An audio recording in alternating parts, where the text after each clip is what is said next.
Good morning everyone, welcome back to my channel. আজ 7ই October. Tisha তিনাদের স্কুলে আজকে ডান্স প্রোগ্রাম আছে। ওই পুজোর ছুটির আগে একটা শারদীয়া উৎসব হয় দুর্গা পুজো নিয়ে, সেটারই ওদের একটা ডান্স প্রোগ্রাম আছে। আর সেই প্রোগ্রামে ওরাও পার্টিসিপেট করেছে। সেই জন্য সকাল সকাল রেডি করার জন্য আমি তোড়জোড় শুরু করে দিয়েছি। একজন তো ওই পেটিকোট আর ব্লাউজ পরে ঘুরে বেড়াচ্ছে, আর একজনকে রেডি করতে শুরু করেছি। নিজে শাড়ি পরে রেডি হওয়ার থেকেও কষ্টকর হলো নিজের মেয়েকে রেডি করা। ওহ, কি ঝামেলা! এখানে ঠিক হয় না তো ওখানে ঠিক হয় না, আবার তার উপরে তো নিজেদের সমস্যা রয়েইছে। বলে এদিকটা ভালো লাগছে না, ওদিকটা টাইট হয়ে গেছে, ওদিকটা টান পড়ছে, এই করতেই থাকে। এই করে করে যে আমি তো ওই জন্য শুরু করেছি 6টা থেকে। 8টার সময় 8টার মধ্যে পৌঁছাতে বলেছে। আদৌ আমি 8টার মধ্যে রেডি করে দিতে পারবো কিনা সেটাও সন্দেহ আছে। আর সুবিধা হয় যদি মাঝে মধ্যে প্র্যাকটিস থাকে পড়ানোর, কিন্তু সেটা তো আর হয় না। ওরা তো ডান্স প্রোগ্রাম কোথাও করে না, সেই জন্য আমার কোনো প্র্যাকটিসও নেই। তার উপরে একজন নয়, দুজনকে রেডি করা, সে তো আর 4টি মুড়ির কম্ম নয়। যাই হোক, দেখতে থাকো কতক্ষণে কমপ্লিট করে উঠতে পারি। এই সাজানোর মাঝখানে ওদের একটু টুকটাক খাইয়ে নিয়েছি, স্মুদি করে দিয়েছিলাম, সেটাই দুজনে খেয়ে নিয়েছে। কারণ কখন ফিরবে তার তো কোনো ঠিক নেই, তাই জন্য বললাম একটু খেয়ে নে, না হলে পেটে ব্যথা করবে। তো সেটাই ওরা খেয়ে নিয়েছে। ওদের তো না হয় স্কুলে প্রোগ্রাম, কিন্তু দিব্যেন্দুর তো অফিস আছে, ওকে অফিসে যেতেও হবে। তো এখানেই যদি আমার 8টা সাড়ে 8টা বেজে যায়, তো তাহলে কখন আমি রান্না বসাবো? দিব্যেন্দুকে তাই বললাম, আমি যেহেতু এদিকটায় ব্যস্ত আছি, তুমি তাহলে রান্নার দিকটা কিছুটা এগিয়ে রাখো, তারপর ওরা বেরিয়ে গেলে আমি পুরো রান্নাটা কমপ্লিট করে নেব। সেই কথা মতোই দিব্যেন্দু বিছানাটা গুছিয়ে নিয়ে তারপর রান্নার দিকটা দেখছে।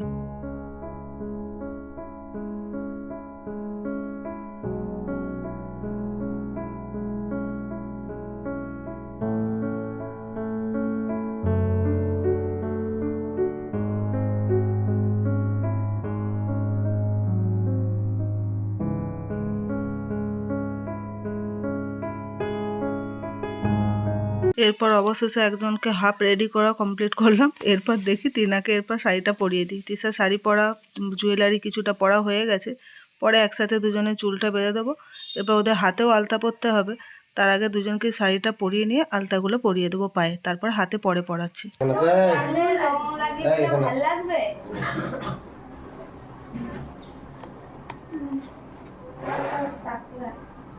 টাক তো টাক লাগবে না তো কি লাগবে?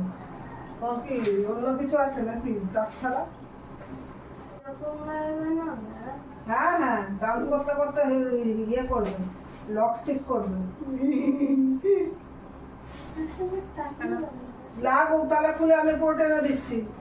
সামনের দিকটা একটু স্টাইল করে চুলটা বাঁধতে চেয়েছিলাম, কিন্তু তিশা সেটা পছন্দ হচ্ছিল না, তাই আবার খুলে দিচ্ছি। দিয়ে এরপর পুরো সব চুলকে টেনে পিছনে একটা পনি করে আর খোঁপা বানিয়ে দিতে হবে।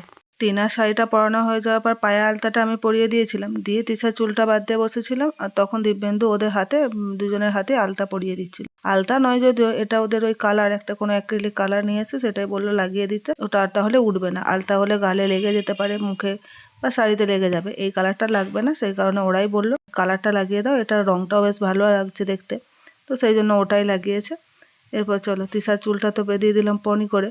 আর আমার কাছে অনেক দিন আগে ওদের একবার কোনো ডান্সের প্রোগ্রামেতে এই খোঁপাটা কিনতে হয়েছিল।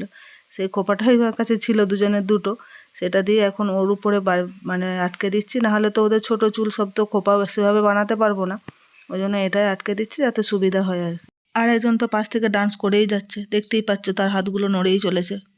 ও আবার এক হাতে আলতা লাগিয়েছে, আর এক হাতে এখনো পর্যন্ত লাগায়নি। চুল বাঁধার পর নাকি লাগাবে। ওদের খোপাতে আবার জুঁই ফুলের মালা লাগাতে বলেছে, সেটা আজকে সকালে পাবো কি পাবো না সেই ভেবে কালকে রাতেই দিব্যেন্দুকে দিয়ে আনিয়ে রেখেছিলাম। সেটা এরপর এই খোঁপার মধ্যে আমি আটকে দেবো। আমার ভিডিও তোমাদের কেমন লাগে সেটা কমেন্ট করে জানিও। যদি ভালো লেগে থাকে তাহলে একটা লাইক করে দিও ও শেয়ার করে দিও, আর আমার চ্যানেলটাকে সাবস্ক্রাইব করে নিও প্লিজ। মহালয়ার আগের দিন আমি যা লাস্ট ভিডিও করেছি, তারপর কয়েকদিন ভিডিও করতে পারিনি, কারণ আমি একটু ব্যস্তও ছিলাম। তার উপরে আমাকে কালকে একটু বাড়ি যেতে হয়েছিল, কারণ আজকে আমার এক দাদার গৃহপ্রবেশের অনুষ্ঠান আছে। তো সে অনেক করে যাওয়ার জন্য বলেছিল, কিন্তু আজকে যেহেতু তিশা তিনাদের এই ডান্স প্রোগ্রাম আছে, ওদেরকে রেডি করতে হবে। তারপর আর কখন যাব, সে যেয়ে উঠতে পারবো না বলে কালকে একবার গেছিলাম। সকালেই গেছিলাম, আবার রাত্রে ফেরত এসেছি দেখা করে। না হলে দাদা রাগ করবে, বৌদি রাগ করবে।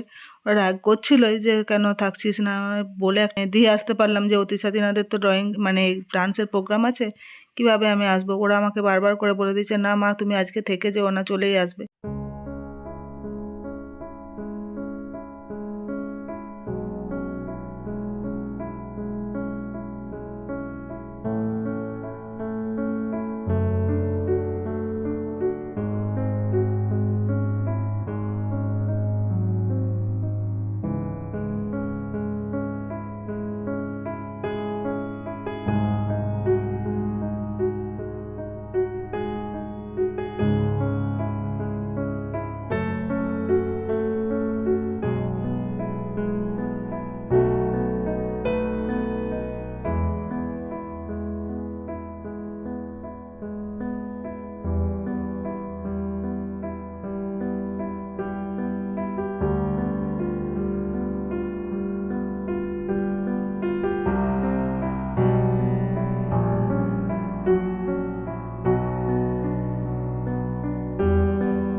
অবশেষে রেডি হলো তিশা তিনা দুজনে। তিনার লিপস্টিকটা পরানো কমপ্লিট হয়ে গেলেই রেডি হয়ে যাবে, তারপর ওরা দুজনে বেরিয়ে যাবে। আমি এরপর রান্নার দিকটা দেখি, আর এখানে যা কিছু পড়ে রইলো সাজানোর পর সেগুলো গোছাতে হবে। দেখো সাজানোর পরে ওরা এরকম দেখতে লাগছে দুজনকে। চলো এবার রান্নাটা কমপ্লিট করি, 2 ঘন্টা পরে তো আবার আনতে যেতে হবে।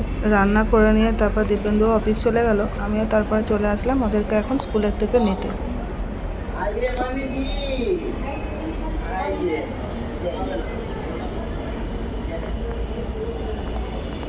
যদিও সাজের অনেক এপাশ ওপাশ হয়ে গেছে, শাড়ি কিছুটা খুলে দিয়েছে, আমি তো এখন তবু আঁচলটা নিয়ে একটু কোমরে আটকে দিলাম, খুলে দিয়েছিল। চলো এরপর বাড়ি যাই, বাড়ি এসে তারপর কথা বলছি। বাড়িতে আসার পর ঠাম্মা, দাদা, দিদুন দাদুনের সব কথা বলছিল।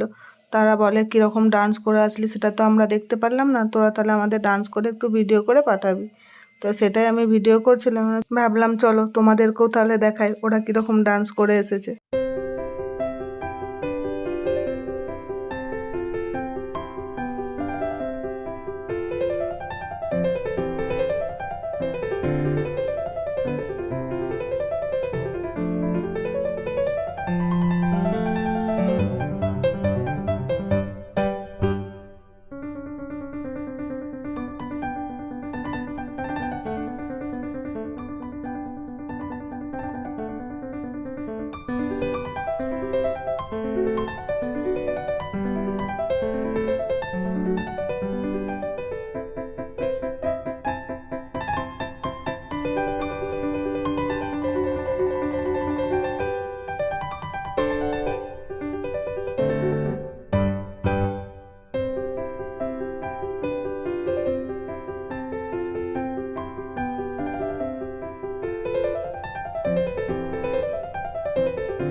আমার মেয়েদের এই ডান্সটা তোমাদের কেমন লাগলো তাহলে সেটা কমেন্টে জানিও।